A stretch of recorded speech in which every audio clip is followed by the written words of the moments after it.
माननीय डीसी साहब, जिला प्रधान सुनील जी, सभी प्रशासनिक अधिकारी और उपस्थित मंच पर सभी सम्मानित साथियों और इस पार्क में आए हुए सभी माताओं, बहनों, नौजवान साथियों और बच्चों,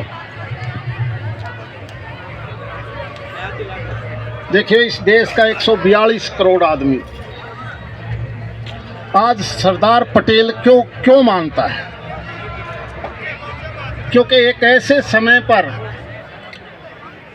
जब हमें आज़ादी मिली और आज़ादी भी लंबे अरसे के बाद, सैकड़ों सालों की गुलामी के बाद,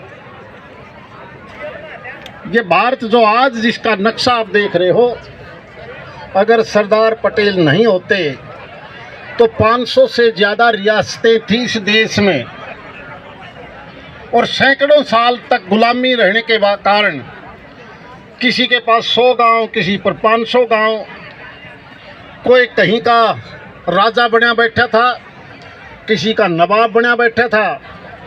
और अंग्रेज़ तो जाते जाते एक ऐसा बीज बो के गए थे और एक आदेश पारित कर दिया कि हम इस देश को छोड़ के जा रहे हैं और इस देश को 2 टुकड़ों में बांट के जा रहे हैं, हिंदुस्तान और पाकिस्तान। और तीसरा भी आदेश था, जिसने भारत में रहना चाहता है, जो स्टेट वो भारत में रहे, और जो पाकिस्तान में जाना चाहता है वो पाकिस्तान में जाए। और तीसरा आदेश क्या था कि जिसने अपना राज चलाना है वो दोनों में ना शामिल हो, अपना राज अलग से कर सकता है। अगर ऐसे हालात में इस देश को आज़ादी के बाद उसी प्रकार का छोड़ दिया जाता तो अपनी भी स्टेट जींद थी, हम भारत के वासी नहीं होते, हम तो जींद की रियासत के नीचे बैठे होते। और इस प्रकार की थोड़ी रियासतें नहीं थी। शुक्र है सरदार पटेल जी ने कि उस वक्त होम मिनिस्ट्री भी इनके पास थी, सारी ताकत इनके पास थी, बड़ी बुद्धि से काम लिया, और जहां बुद्धि से नहीं माने वहां डंडे से काम लिया। बहुत सी रियासतें ऐसी थी जो नहीं मान के चल रही थी। हैदराबाद जैसी स्टेट तो बिल्कुल लास्ट में मानी, और हमारे जींद वाली स्टेट भी 8 महीने के बाद मानी।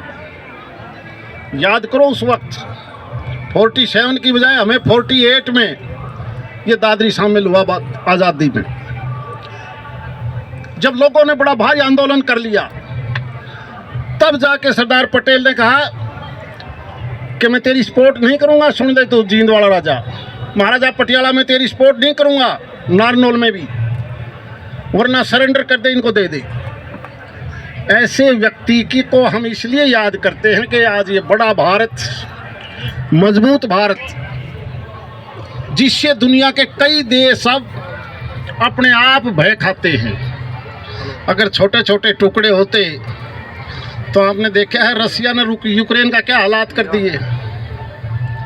कई देश तो ऐसे हैं बड़े छोटे छोटे, उनको के लिए जीना मुश्किल हो जाता।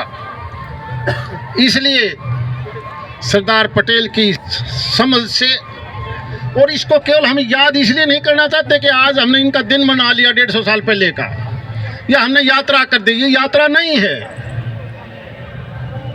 दोबारा ये देश टूटे ना, एक रहे।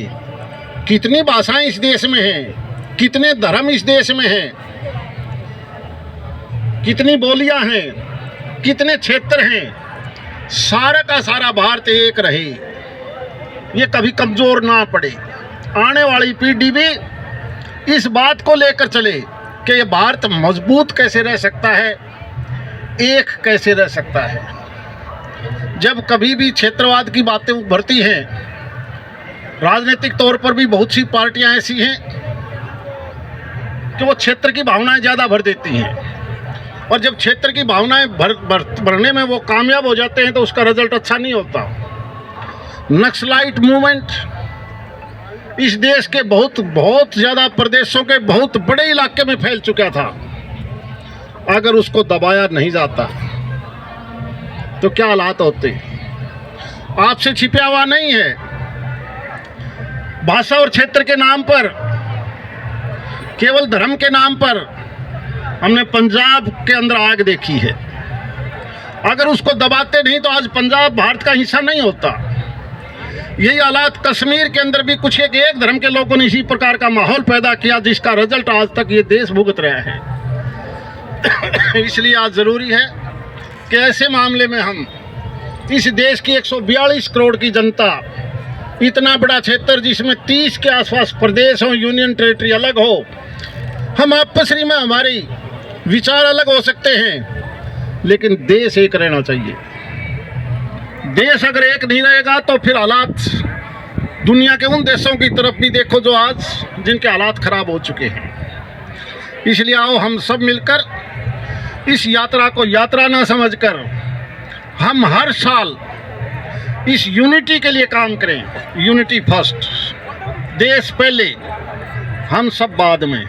इसी बात को लेकर माननीय प्रधानमंत्री जी ने एक नारा दिया है, जिसके आधार पर हम आज से नहीं, पिछले कई दिनों से इसी प्रकार की यात्राएं प्रोग्राम कर रहे हैं। इसलिए इस प्रोग्राम में शामिल सभी साथी, उनकी विचारधारा जहाँ जहाँ जाए, आप हुक्के पर बैठते हो, ताश पर बैठते हो, दुकान पर बैठते हो, इस भारत की एकता के बारे में जरूर चर्चा करें। बहुत बहुत धन्यवाद। जय हिंद।